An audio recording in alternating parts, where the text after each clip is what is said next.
ಸ್ಥಾಯಿ ವಿದ್ಯುತ್ ಶಕ್ತಿ. ಬೇಕಾಗಿರೋ ಸಾಮಗ್ರಿಗಳು ಬಲೂನ್, ಬಾಟಲ್ ನಲ್ಲಿ ನೀರು, ಬಾಟಲ್ಗೆ ಒಂದು ಏನ್ ಮಾಡೈತಿ ಸಣ್ಣ ರಂಧ್ರ ಮಾಡೈತಿ. ಯಾಕ ನೀರ್ ಏನಾಗಬೇಕು ನೇರವಾಗಿ ಕೆಳಗೆ ಬೀಳಬೇಕು. ಹೌದು. ಈಗ ನಾವೇನ್ ಮಾಡೋಣ, ಈ ಬಲೂನ್ ಅನ್ನ ನಮ್ಮ ಕೂದಲಿಗೆ ಏನು ಮಾಡೋಣ, ಉಜ್ಜೋಣ. ಉಜ್ಜುವುದರಿಂದ ಏನಾಗುತ್ತದೆ, ನಮ್ಮ ತಲೆಯಲ್ಲಿರುವಂತಹ ಋಣಾತ್ಮಕ ಆವೇಶಗಳು ಯಾವುವು, ಎಲೆಕ್ಟ್ರಾನ್ಗಳು ಎಲ್ಲಿ ವರ್ಗಾವಣೆ ಆಕವೋ, ಬಲೂನ್ಗೆ ಎಲೆಕ್ಟ್ರಾನ್ಗಳು ಏನಾಕವೋ ವರ್ಗಾವಣೆ ಆಗುತ್ತವೆ. ಹೌದು. ಇದ್ರೊಳಗೆ ಎಲೆಕ್ಟ್ರಾನ್ಗಳು ವರ್ಗಾವಣೆ ಆಗತ್ತವ. ನೀರೊಳಗ ಧನ ಮತ್ತು ಋಣ ಆವೇಶ ಎರಡೂ ಇರ್ತಾವ. ಹೌದು. ಧನ ಅಂದ್ರ ಅಧಿಕ, ಋಣ ಅಂದ್ರ ಮೈನಸ್. ಇದ್ರೊಳಗ ಧನ ಆವೇಶ ಅದಾವ, ಇದ್ರೊಳಗ ಋಣ ಆವೇಶ ಅದಾವ. ಧನ ಇದ್ದದ್ದು ಯಾವಾಗಿದ್ರು ಋಣ ಆವೇಶದ ಕಡೆಗೆ ಏನಾಗತಿ, ಆಕರ್ಷಿತವಾಗುತ್ತದೆ.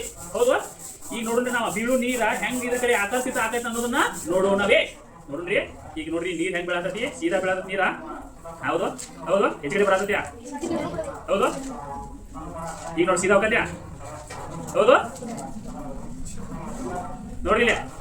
ಹೌದಿಲ್ಲ, ಡೊಂಕ್ ಆಗತತಿಯ. ಯಾಕೆ ಡೊಂಕ್ ಆಗತತಿಯ? ಈ ಬಲೂನ್ ಒಳಗ ಋಣ ಆವೇಶಗಳು ಬಂದು. ಎಲ್ಲಿಂದ ಬಂದು ಋಣ ಆವೇಶಗಳು? ನಮ್ಮ ತಲೆ ಕೂದಲಿಂದ ಋಣ ಆವೇಶಗಳು ಬಂದು. ಆ ಋಣ ಆವೇಶಗಳು ಈ ನೀರಿನಲ್ಲಿರುವಂತಹ ಧನ ಆವೇಶಗಳನ್ನ ಏನ್ ಮಾಡತಾವ, ನಮ್ಮ ಸಮೀಪ ಏನ್ ಮಾಡತಾವ, ಆಕರ್ಷಿಸುತ್ತೀವಿ.